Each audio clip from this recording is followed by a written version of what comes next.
Mesdames et messieurs, chers grands électeurs, bonjour.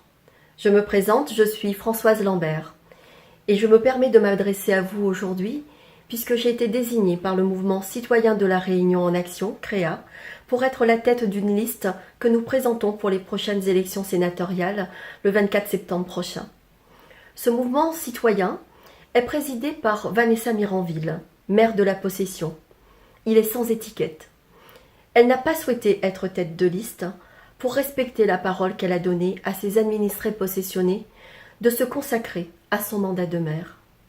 C'est donc pour moi une occasion privilégiée de vous inviter à partager, à réfléchir ensemble, à construire une société plus juste, plus transparente, où la parole citoyenne, mais aussi l'éthique, se retrouverait au centre des décisions politiques. Alors pour cela, c'est vrai, je n'ai pas du tout le profil du politicien auquel on s'attend. Je ne suis pas connue de l'échiquier politique, ou très peu, puisque je suis élue depuis 2014 tout simplement. Je suis adjointe au maire et vice-présidente du TCO. Mais je suis surtout une citoyenne convaincue, comme de nombreux Réunionnais, mais peut-être aussi comme vous, de la nécessité du renouvellement de la classe politique à La Réunion. L'actualité nous en dit long sur ce sujet.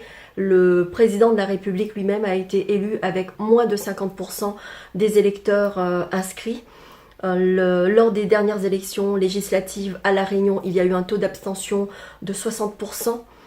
Alors c'est vrai, je mets en tout cas au profit de mon mandat d'élu mon expérience professionnelle, puisque je travaille depuis plus de 20 ans à la direction de l'environnement, de l'aménagement et du logement, et au gré de mes missions, j'ai pu accompagner les collectivités dans l'accomplissement de leurs projets de territoire.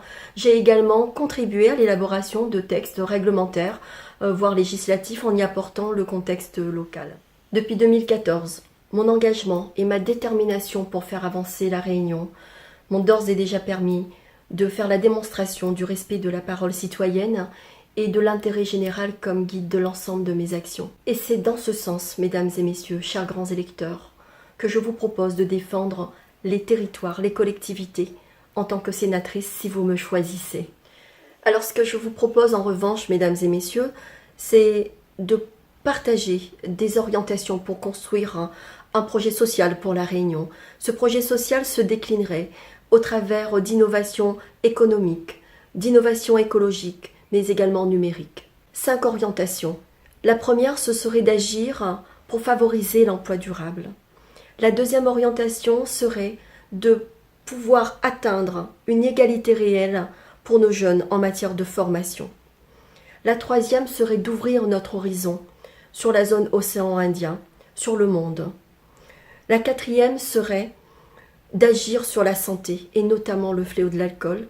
Et la cinquième orientation, ce serait de construire ensemble le moyen de parvenir à construire tous ces projets pour la société que nous devons construire pour La Réunion. Soyez sûrs que mon engagement est total. Je suis une citoyenne de La Réunion dans l'action, et je resterai et serai une sénatrice réunionnaise dans l'action pour développer le territoire de La Réunion. Mesdames et messieurs, chers électeurs, je vous remercie pour votre attention.